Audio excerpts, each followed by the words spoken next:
Hello everyone, आप लोग कैसे हैं? होप सो आप लोग बहुत अच्छे हैं, अच्छे से वर्क कर रहे हैं। नाउ टुडेज टॉपिक, कल की जो वीडियो मैंने डाली थी बिट्रियल वुंड का, ठीक है, जो आप लोग अपने डीएम के लिए कर्स ये सारे रखते हैं, तो उनका क्वेश्चन था ये बिट्रियल वुंड आया कहाँ से।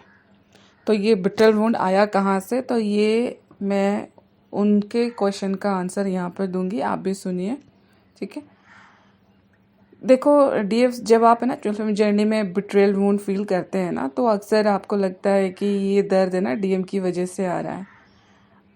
पर आप सोचती हैं कि अगर डीएम ने ऐसा नहीं किया होता, अगर डीएम ने मुझे नहीं छोड़ा होता, झूठ नहीं बोला होता, इग्नोर नहीं किया होता, या किसी और को चूज़ नहीं किया होता, तो मुझे इतना दर्द नहीं होता। लेकिन आपको एक बहुत गहरी स्पिरिचुअल बात समझनी होगी। डीएम ने बिट्रेयल वुंड क्रिएट नहीं किया, डीएम ने सिर्फ उस वुंड को एक्टिवेट किया है जो पहले से आपके सबकॉन्शियस में मौजूद था। और डीएम आपका सारा का सारा सबकॉन्शियस माइंड ही कॉपी करके आपको दिखाता है। आप जितना भी बाहर से बोलें मैं ऐसे नहीं हूँ, लेकिन आपके अंदर में जो रूट में बैठा है उसी को मिरर करके वो एक्शन में आपको दिखाता है, ठीक है। तो इस चीज़ को समझना, जो कि मैं अपने सारे स्टूडेंट्स को बताती हूँ, तो इस चीज़ को वो भी नहीं पकड़ पाते थे। मैं एक एग्जांपल बताती हूँ मेरे लाइफ का। जैसे कि मुझे दही नॉर्मली पसंद है, ऐसा नहीं कि बहुत ज़्यादा, लेकिन ठीक है मैं खाती हूँ। लेकिन अंदर में एक रीज़न की वजह से मुझे दही पसंद नहीं है, तो ये मुझे याद नहीं, समझ में नहीं आया। लेकिन जब मैंने अपने डीएम से मिली तो वो भी लस्सी वगैरह पी लेते हैं, लेकिन जब दही की बारी आती है देन वो दही नहीं खाते हैं। और मैं खाती हूँ दही, तब मैंने अपने दिमाग में सोचा मैं तो दही खाती हूँ, ये तो कहाँ से मिरर कर रहा है, वो क्यों नहीं दही खाते हैं। तब फिर मैं आराम से बैठती हूँ कई टाइम के बाद, यस दही मुझे इस कारण से पसंद नहीं है। देन मेरे अंदर की चीज़ों को उन्होंने मिरर करके तुरंत बता दिया दही मैं नहीं खाता हूँ, मुझे पसंद नहीं है, जबकि मुझे पसंद नहीं है और बाहर से मैं खाती थी। तो उस समय से मुझे काफ़ी चीज़ें पता चली कि अंदर की सारी चीज़ें आपका जो रूट में बैठा है, जो आप खुद नहीं देख पाते हो, वो चीज़ें आपका डीएम मिरर करके आपको दिखाता है। देखो गाइस, सोचिए अगर किसी बॉडी पार्ट पर पहले से चोट हो और कोई उस जगह को छू दे तो दर्द होता ही है। दर्द उस इंसान ने क्रिएट नहीं किया है, एक्चुअली उसने सिर्फ पहले से मौजूद चोट को टच कर दिया। बिल्कुल इसी तरह बिट्रेयल वुंड भी पहले से एनर्जी बॉडी और सबकॉन्शियस में स्टोर होता है। कई बार बचपन में जब आपकी फीलिंग्स को समझा नहीं गया, जब आपको लगा कि आपको एक्सेप्ट नहीं किया जा रहा है, जब आपको अप्रूवल के लिए स्ट्रगल करना पड़ा, जब आपको इग्नोर या रिजेक्ट फील हुआ, तब अंदर एक बिलीफ बन गया शायद मैं इम्पोर्टेंट नहीं हूँ, शायद मुझे छोड़ दिया जाएगा, शायद मुझे उतना प्यार नहीं मिलेगा जितना मैं डिज़र्व करती हूँ। ये बिलीफ सबकॉन्शियस में स्टोर हो गया।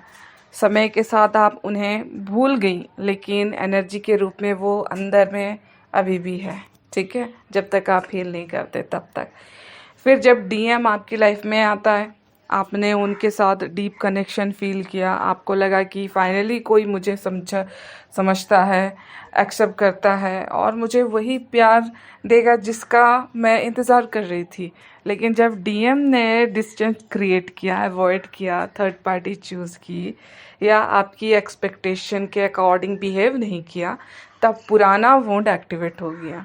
इसलिए दर्द सिर्फ डीएम के एक्शन का नहीं था, दर्द उस पुरानी फीलिंग का था जो अंदर से कह रही थी देखा मुझे फिर छोड़ा गया, फिर इम्पोर्टेंट नहीं बनी, देखा मुझे फिर चूज़ नहीं किया गया।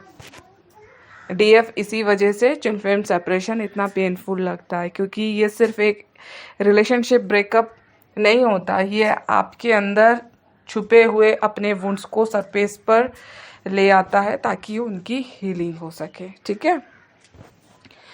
आपको सोल पनिशमेंट नहीं दिया जा रहा है, यूनिवर्स आपको तोड़ना नहीं चाहते, यूनिवर्स सिर्फ वो सब दिखा रहे हैं जो पहले से हील होने के लिए इंतज़ार कर रहे हैं। जब बिट्रेयल वुंड सरफेस पर आता है तब आपके पास दो चॉइसेस होती हैं। पहली, आप पूरी लाइफ डीएम को ब्लेम करते रहे और दर्द को पकड़ कर रखें। दूसरी, आप समझें कि डीएम एक कैटलिस्ट बने हैं जो आपको आपके अनहील्ड पार्ट दिखाने आए थे। ठीक है, हीलिंग तब शुरू होती है जब आप अपने आप से कहती हैं, मेरा दर्द सच है लेकिन मेरी वैल्यू इस दर्द से डिफाइन नहीं होती। मुझे छोड़ा गया हो सकता है लेकिन मैं रिजेक्ट नहीं हूँ। किसी ने मुझे चूज़ नहीं किया लेकिन मैं अनवर्दी नहीं हूँ। मैं प्यार हूँ, मैं पूर्ण हूँ। मेरे वैल्यू किसी के डिसीजन पर डिपेंड नहीं करती। डीएफ बिट्रेयल वुंड का असली सोर्स डीएम नहीं होता, कभी नहीं होता। असली सोर्स वो पुराने बिलीफ्स हैं जो आपको अपनी वैल्यू पर डाउट करवाते हैं, और जब आप उन बिलीफ्स को हील कर लेते हैं तब डीएम के एक्शन की पावर धीरे धीरे ख़त्म होने लगती है। तब आप समझ पाते हैं कि बिट्रेयल आपको तोड़ने नहीं आया था। बिट्रेयल आपको अपनी असली self worth, self love, inner power याद दिलाने आया था। यही बिट्रेयल वुंड हीलिंग का सबसे बड़ा स्पिरिचुअल लेसन है। होप सो आप लोग को समझ में आया हो बिट्रेयल वुंड कहाँ से आया और क्या करना है। डीएम को कर्स ब्लेम नहीं करना है, अपने ऊपर ध्यान देना है, आगे बढ़ना है और असेंड होना है। यस एंड यस, आपको इस वीडियो में काफ़ी चीज़ें समझ में आई तो बिल्कुल कमेंट करके बता सकते हैं। इवन आप इन वर्क सेशन लेना चाहते हैं, बिल्कुल मुझे ज्वाइन कर सकते हैं। I will guide you. Yes and yes, मिलती हूँ नेक्स्ट वीडियो नेक्स्ट टॉपिक के साथ। Thank you.